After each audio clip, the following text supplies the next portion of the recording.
It's August 10th, 1932, and another remarkable event is about to be uncovered by Arion, Rebecca, and Olly, the Retrospectors.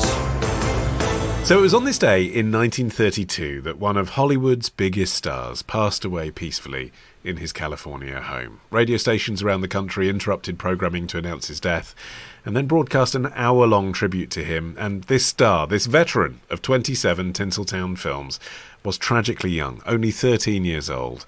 And he was buried with his squeaky doll, because I am, of course, talking about the German Shepherd known as Rin Tin Tin. And Rin Tin Tin would have had a very different life indeed, and would have lived as a German war dog if World War I had gone slightly differently, and particularly a battle near the French town of Saint-Michel, because in September 1918, the Allies actually broke through the German lines in southeastern France, and as the Germans evacuated the area, some men in the American army were sent out to scour the countryside and see what remained, and among the discoveries were a mother dog and her puppies, which had been left behind in a damaged war dog station, and they were picked up and they became the mascot of this unit that liberated this corner of France. And he was picked up by a soldier called Corporal Lee Duncan. And the story's quite sweet, really. He was a sporting goods salesman from California he wasn't exactly an orphan, but his mother had surrendered him to an orphanage at a young age. And he described himself as just being a lonely guy, pretty young at the time, 19 or 20 or something at this point. And he had this litter of newborn puppies. So he gave some of them to his fellow soldiers and he kept 2 for himself. He called them Rin Tin Tin and Nanette. And they were named after a popular pair of French children's dolls. And some of them had been given by French children to American soldiers passing through, and they were using them as good luck charms. So it was this idea that the dogs were these mascots for them, and Corporal Duncan then smuggled them onto the ship that was taking them home, because this was in September 1918, so the war ended a couple of months later. He smuggled them onto the ship. He actually lost Nanette. She died of pneumonia. He had boarded her at the home of a dog trainer while he was going through his army discharge, but the trainer, this is how people thought back in those days, just offered him another German Shepherd puppy as replacement, whom he also called Nanette, and would go on to be Rin Tin Tin's, I almost said wife, but that's too much. He would go on to have lots of puppies with her. I just want to make it clear that there were 2 Nanettes, so he wasn't breeding with his sister. I mean, you say the story's sort of sweet, as if that's a surprise, given that it was crafted by a Hollywood scriptwriter, which is, after all, what Duncan became. I mean, I know he was young then, but we only know the story because he told us afterwards, and he crafted all of Rin Tin Tin's backstory, just like he did the screenplays for his movies, didn't he? Everything about Duncan's story, and I'm not saying, I mean, obviously he was in France and had a horrible time during World War I, and the dog was discovered and gave him light and love, yes. But everything else has been somewhat sentimentalised by Duncan, hasn't it? And has become folklore of Rin Tin Tin. And Duncan was that kind of guy. He carried in his pocket until the day he died, apparently, his admission papers from the orphanage, where he spent much of his childhood. And he made a direct connection with this sort of orphan dog that he discovered and his own personal story. I felt, he said, that there was something about their lives that reminded me of my own life. They'd crept right into a lonesome place in my life and had become a part of me. But, I mean, all of this backstory is what he then profited from later by shilling Rin Tin Tin out to the studios as a performing stunt dog. Yeah, and it was obsessive. He would train Rin Tin Tin for hours and hours every day, and it seemed to contribute to the dissolution of his marriage later, is that he just didn't have room for anyone or anything in his life except Rin Tin Tin. Yeah, what I love is that his first wife named Rin Tin Tin as a co-respondent in her divorce filing for that reason. Too much time with the dog. Another Hollywood divorce. Well, eventually he got Rin Tin Tin into a performance show in which one of the contests was to see which dog could scale the highest wall, and ultimately Rin Tin Tin managed to scale an 11-foot 9-inch wall, which wowed the crowds first of all, and he won the competition.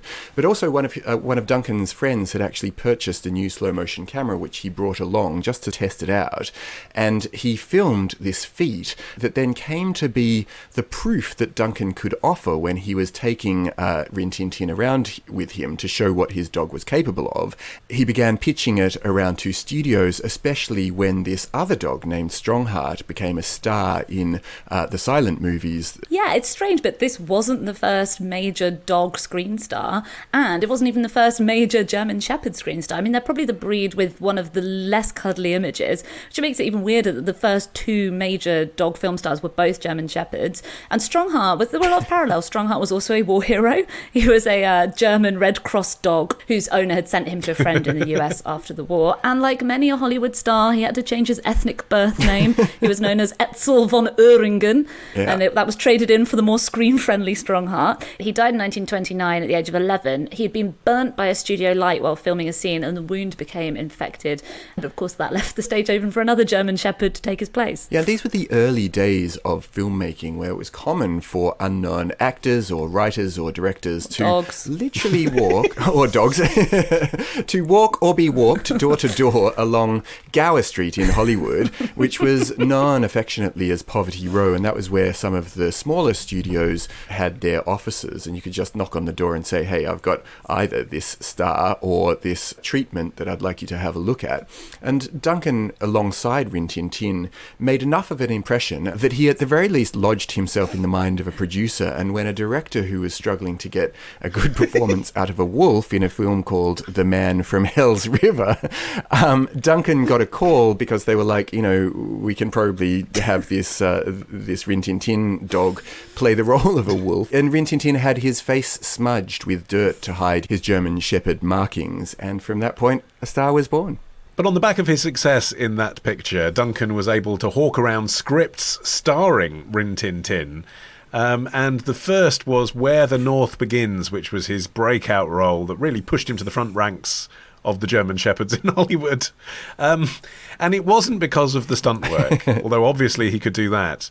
It was because of the close-up work. It was because he seemed to project emotion. This is the Boston Globe reviewing the film. Quote, he enacts so many different moods that it is difficult to believe that one dog could play throughout the film. He can look like a savage wolf one minute. The next, he plays with a little Indian child and wears an almost silly smile when he does his antics. He's the Daniel Day-Lewis of the canine world. Yeah. This is the LA Times, for whom he was basically Marlon Brando in dog form. They said, Rin Tin Tin is an expressive young actor, and the scene in which he lies at the feet of the man who intends to shoot him is quite without parallel in dog pictures. In fact, in the moments when he is standing or lying still and just looking, the famous dog is far better than in the more active scenes. Perhaps Rin Tin Tin belongs to that modern school of acting which expresses everything in the face. Wow. Like he'd been trained by Lee Strasberg. Yeah. Well, I mean, it was probably for the best that he was so sympathetic on screen, because bear in mind that this is the film that made Rin Tin Tin a beloved screen star of cinema goers young and old. The film culminates with Rin Tin Tin savaging the villain to death. He had to really dig deep into his own memories of World War I to get into the role for that. But regardless, by 1923, Warner Brothers signed Rin Tin Tin to be one of their stable of stars, and he earned $1,000 per week and was insured for $10,000. Rin Tin Tin and Lee Duncan were driven to the studio daily, and he had this diamond collar that Duncan actually had to cover with a blanket when he was entering and exiting the car when he was out, because he was worried that people would either steal collar or dog or both. And Rin Tin Tin was also being hired as a spokes dog for dog food, for dog biscuits. He was really living, at this point, a delicious, amusing parody life, running in parallel to the human stars who were flogging Lucky Strikes on the radio. He was in a magazine with his photo saying, this is my favourite dog biscuit. Okay, but what's really weird about Rin Tin Tin, I think, because there's a lot of parallels with Little Orphan Annie as a character, whom we were talking about last week, same sort of era, merchandise opportunities coming in. We said Little Orphan Annie was one of the first characters to have her own radio series. Kind of makes sense. You can make the transition from comic strip to radio.